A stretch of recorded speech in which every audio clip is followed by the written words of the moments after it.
দেখো বন্ধুরা, আজকে চলে এসেছি কারেন্ট অ্যাফেয়ার্স নিয়ে।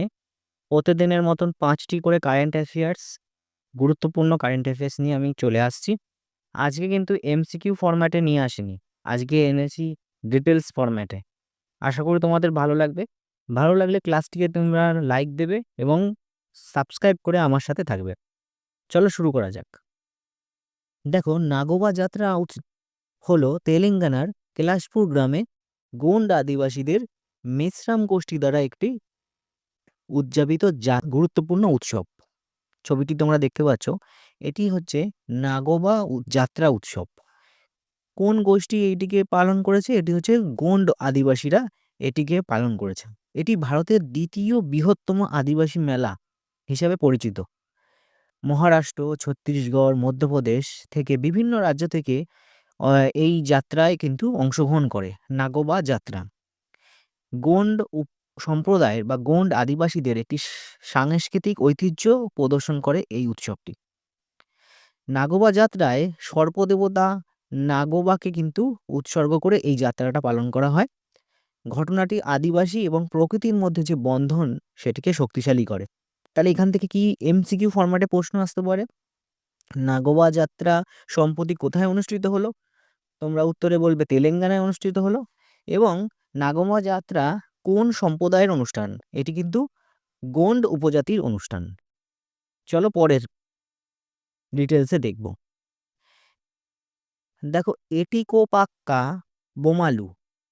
এই এটিকোপাক্কা বোমালু হলো অন্ধ্রপ্রদেশের একটি ঐতিহ্যবাহী কাঠের খেলনা। সম্প্রতি এই যে প্রজাতন্ত্র দিবস, ৭৬তম প্রজাতন্ত্র দিবসের কুচকাওয়াজে এই কাঠের খেলনাটিকে প্রদর্শন করা হয়েছে। এই এটিকোপাক্কা বোমালু এটি এমন একটা টেকসই খেলনা, কাঠের তৈরি, এবং প্রায় ৪০০ বছর ধরে এই কারুকার্য শিল্পটি কিন্তু বিকশিত হয়ে আসছে। এবং খেলনাগুলি প্রায় পৌরাণিক মূর্তি, প্রাণী এবং গৃহস্থালির জিনিসগুলোকে চিহ্নিত করেই বানানো। এটি কিন্তু একটি অন্ধ্রপ্রদেশের। তাহলে তোমাদের যদি এমসিকিউ ফরম্যাটে কোশ্চেনটা দেয়, এটিকোপাক্কা বোমালু এটি কোথাকার কারুকার্য বা কোথাকার শিল্পকলা? তোমরা বলবে অন্ধ্রপ্রদেশের কিন্তু শিল্পকলা। পরের ডিটেলসটা দেখো। দেখো, ভারতের সম্প্রতি দুটো শহর, ইন্দোর এবং উদয়পুর, রামসার কনভেনশনের অধীনে জলাভূমি শহর হিসাবে স্বীকৃত হয়েছে। দেশের মধ্যে প্রথম এই দুটো শহর ইন্দোর এবং উদয়পুর। ইন্দোর মধ্যপ্রদেশের, উদয়পুর কিন্তু রাজস্থানের। এই দুখানা শহর কিন্তু প্রথম জলাভূমি স্বীকৃত শহর হিসাবে উঠে এসছে। এটি কিন্তু ভারতের মুকুটে একটি নতুন পালক। জলাভূমি দিবসের ঠিক আগে এই টেকসই নগর উন্নয়ন কিন্তু ভারতের এই প্রতিশ্রুতি প্রদর্শন করেছে। দেখো, রামসার কনভেনশন হলো জলাভূমি সংরক্ষণ এর জন্য একটি ১৯৭১ সালে এই চুক্তিটি হয়েছিল। এখানে বর্তমানে ১৭২টি দেশ আছে। এই রামসার জলাভূমি চিহ্নিত ১৭২টি দেশ, সদস্য দেশ রয়েছে। রামসার চুক্তির লক্ষ্য হলো জলাভূমি স্থানীয় সম্প্রসারণের জন্য পরিবেশগত এবং অর্থনৈতিক সামাজিক সুবিধা প্রদান করা। ঠিক আছে, দুটো শহর কিন্তু উঠে এসেছে, ইন্দোর এবং উদয়পুর। দেখো, পরেরটাই দেখো। ইউনিফর্ম সিভিল কোড, ইউসিসি, উত্তরাখণ্ডে ২৭শে জানুয়ারি ২০২৫-এ কিন্তু এনফোর্সমেন্ট হয়ে গেল বা লাগু করা হলো। এই প্রথম ভারতের কোনো রাজ্য এই ইউসিসি কিন্তু প্রয়োগ করেছে।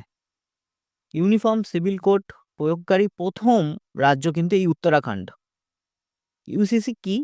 ইউসিসি হচ্ছে, এর লক্ষ্য হচ্ছে সকল নাগরিকদের জন্য একটি ঐক্যবদ্ধ আইনি কাঠামো প্রতিষ্ঠা করা এবং বিভিন্ন ব্যক্তিগত আইনকে সমান, মানে আইনের চোখে যে সমান বা সমান, সব আইনের একই রায় বা আইনের সমতাকে কিন্তু নির্দিষ্ট করে এই ইউনিফর্ম সিভিল কোড।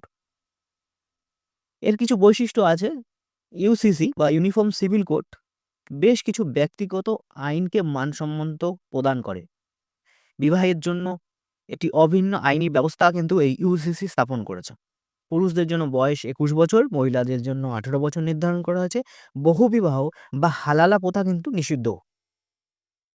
তা তোমাদের কাছে এমসিকিউ ফরম্যাটে যদি প্রশ্ন করে যে ভারতের প্রথম কোন রাজ্য ইউসিসি প্রয়োগ করলো বা ইউনিফর্ম সিভিল কোড, তখন তোমরা কিন্তু উত্তরে উত্তরাখণ্ডকে বলবে। পরের কারেন্ট অ্যাফেয়ার্স দেখো, মধ্যপ্রদেশ সম্প্রতি 17টি ধর্মীয় শহরে মদ বিক্রি নিষিদ্ধ করে দিয়েছে। মধ্যপ্রদেশের মুখ্যমন্ত্রী মোহন যাদব এই সিদ্ধান্ত কি নিয়েছে? মারাঠা শাসক দেবী আহিল্যাবাইয়ের 300তম জন্মবার্ষিকীর দিনে তিনি এই সিদ্ধান্তটাই নিয়েছেন। ধর্মীয় যেসব শহরগুলো রয়েছে মধ্যপ্রদেশের মধ্যে, সমস্ত শহরে মদ বিক্রি নিষিদ্ধ। এই মধ্যপ্রদেশের এই নিষেধাজ্ঞা কিন্তু আজকের নয়, এটি অনেক ইতিহাস আছে। 1990-এর দশকের প্রাক্তন মুখ্যমন্ত্রী দিগ্বিজয় সিং একটি সম্প্রদায়ের সম্মিতি ভিত্তিতে মদের দোকানগুলোকে স্থানান্তরিত করার চেষ্টা করেছিলেন। যাই হোক, কিন্তু তার আইন প্রয়োগ হয়তো দুর্বল ছিল, সেই কারণে অবৈধ মদের উৎপাদন কিন্তু বেড়ে গিয়েছিল। উমা ভারতী এবং শিবরাজ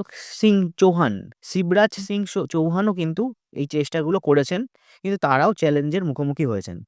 সম্প্রতি এই মুখ্যমন্ত্রী মোহন যাদব তিনি কিন্তু কঠোরভাবে এই 17টি শহরে মদ বিক্রি একদম নিষিদ্ধ করে দিয়েছেন মধ্যপ্রদেশে।